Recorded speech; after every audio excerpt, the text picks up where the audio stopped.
Party faithfuls, I stand before you not as a conqueror, but as a winner. Umunnem, our party members, today mark a watershed in the history of our great state in politics. My fellow progressive in our great party, All Progressive Congress, you have sent a message to the world today. As a people, have decided to take our own fate in our hand, that never again shall anything but competence, integrity, and merit decide who shall lead the state.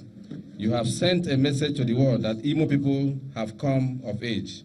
Let me assure you, I will never let you down. Together, we shall move this state forward to a greater height.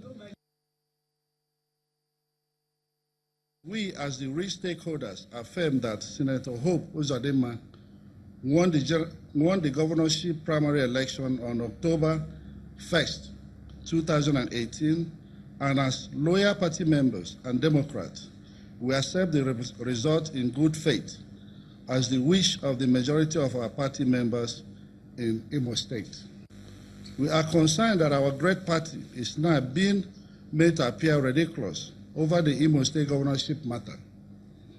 6, we state that it will be in the best interest of our party to affirm the victory of Senator Hope Uzodinma as the governorship candidate of our party to ensure an overall victory during the 2019 election in Imo State.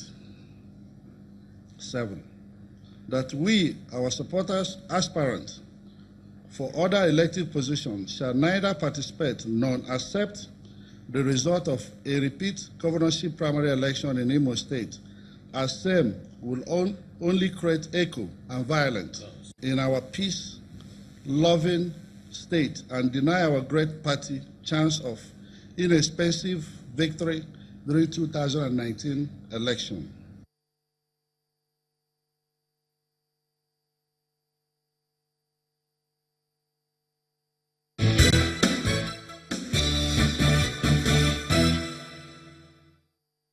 All right, so to shed light on the developments concerning the primaries, APC primaries in Imo State, let's head to Abuja. Ajuri. Thank you so much, Chamberlain, and welcome back to Abuja. Standing by with me this morning are two gentlemen, Honorable Raphael Igbokwe, who is a member of the House of Representatives and a member of the governing All Progressives Congress, and Mr. Enyenaya Onuegbu. Let me make sure I get that right. Who is also an aspirant for the House of Representatives on the platform of the All Progressives Congress as well. You're welcome to the program this morning, gentlemen. Thank you, Ajuri. Thank you. Good morning. Good morning, viewers. Let's start with you, Mr. Onuegbu. You happen to be in the faction, if for lack of a better term, of Senator Hope, led by Senator Hope Uzodinma in the Imo State APC. Can you give us a sense of what your assessment is of the fallout of the primaries and where we actually stand in terms of who is the flag bearer of the party in the next governorship election? Thank you very much. To correct, the first impression is that there is no factionalization. There's an agitation by groups for interest. In our party in the state, in Imo, Senator Hope Uzodinma joined the party and the party became alive in Imo. As to the primaries, the party at the national level fixed the timetable for primaries. And the primaries of the party was conducted in Imo State, like in other states. Well, long before the primaries, we knew the position of our governor. But when the primaries was concluded, the results show, as attested and signed by the only returning officer allowed by the guidelines, Ahmed Gulak, that Senator Hope Uzodinma won overwhelmingly as the candidate of the party for the election. And this victory somehow does not sit well with the governor, who has his own interest and wanted his son-in-law to be the candidate. But what is important is that the contestants for the position with Senator Hope Uzodinma, including the incumbent deputy governor, His Excellency Eze Madumere, including the former secretary to the government of Imo State, Sajude Jogo, including a retired Air Commodore from Imo State, Air Commodore Ben Buji.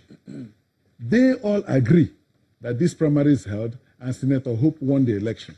And they have urged the party to affirm that status in favor of Senator Hope Uzodimma, so that the party can win the elections with less rancor in Imo State. That is just the position. For us in Imo, the coalition of leaders affirm that they are comfortable with Senator Hope Uzodimma. But unfortunately, our governor, who should be the father figure, as it were, because the son-in-law is also an aspirant, he doesn't have the moral justification any longer to be a father figure. He prefers to do everything outside of the books to bring in the son-in-law as the candidate of the party. And majority of the party members are resisting that. That is the position. Honorable Igbokwe, what's your response? Well, his comments are actually laughable in the sense that the primaries that was fixed by the National Working Committee on the 1st of October, and we saw a committee that came in led by one Ahmed Gulak. They arrived around 1 o'clock before they could visit the police, visit SSS, go to INEC. Then they came in and called for a stakeholders meeting around 10 p.m. in the night. Where? And I expected the video to even be with channels where they informed the public that no election can take place that day, that is going to now start the next day by 6 a.m. And all the committee members came up, we all in Imo State woke up to the 2nd of October, moving to the venue where the exercise is now supposed to start with presentation of materials, distribution. In the meeting, he requested all candidates, all aspirants, to present list of their agents by 6 a.m. And alas, only for Imo citizens to wake up and approach the venue by 6 a.m. Already by 4 o'clock, Gulak had disappeared. And now coming to present a result in Abuja by 9 o'clock. I mean, tell us to the blues. We were really worried that it's unfortunate that those who have been assigned with some party responsibility are now coming to create unnecessary confusion in the system and gradually wanting to turn Imo State to a political comic theater. We've experienced the disappearance of resources during the Congress. Now again, we are coming to face the same thing, Imo now being golacked with these primaries again. And the information got to the party, the National Working Committee. And at that time, the National Working Committee took a decision and now disbanded that committee. And that is the truth of the matter, disbanded it. So here's the electoral guideline. This is the guideline here. The power to declare is not absolute. You belong to a committee, and the committee is expected to carry out certain functions, collate, supervise the elections, collate. The chairman is only to carry out the resolution, the decision of that committee. And the committee, made up of 12, you disappeared, and the remaining 8 remained and said they don't have any approval to also disappear. They have to continue with the exercise, and which they did, continued and came out with their own report on that day and presented a result declaring Uche Nwosu as the winner of that exercise. But be it as it may, and immediately that exercise was called and they presented the result, the National Working Committee came up and now pronounced dissolving the entire committee. So how can a chairman who just signed, on whose resolution there's a committee of 12, there's never a time 4 can be greater than 8 in any democratic dispensation or any democratic process. This is democracy. 8 out of the 12 conducted this exercise, took a resolution and presented the result. And now accepted that at the end of the day, the National Working Committee, based on complaints they received from Imolites, from APC members, took a decision, a resolution, and disbanded that committee, which means in the eyes of the law, that committee does not exist. And anything emanating from it does not exist, amounts to nullity. The National Working Committee took the right step to now formally set up another committee. They took that decision to disband that to preserve the integrity, one of the process and that of the party, and set up another committee led by General Agbabiaka, who now came in on the 6th and conducted a free and fair primaries again. And for the second time, Uche Nwosu emerged as the winner of that primaries. Honorable, what's interesting here is when you look at the two results from the two primaries, if you will, if that's what we can call them, given the controversy that's surrounding them.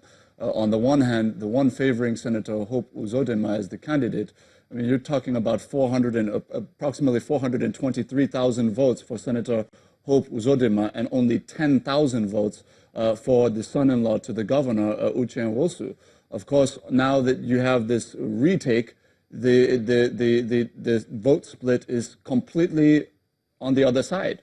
That speaks to some sort of a problem. It speaks to something that is not quite right. Is that a true reflection of your party in Imo State when you look at that? That is not true. There's no basis for comparison because in the first place, there was no election. With the so-called result they were brandishing, there was no election. So you can't place something on nothing. So comparing it with a legitimate primaries that was carried out by what I expected you, because if I'm going somewhere. Go ahead, land your if point. You ask that question, that means you are giving legitimacy to that result presented by Hope Uzodinma. The body, good luck, is not operating on its own. He's an agent of the party.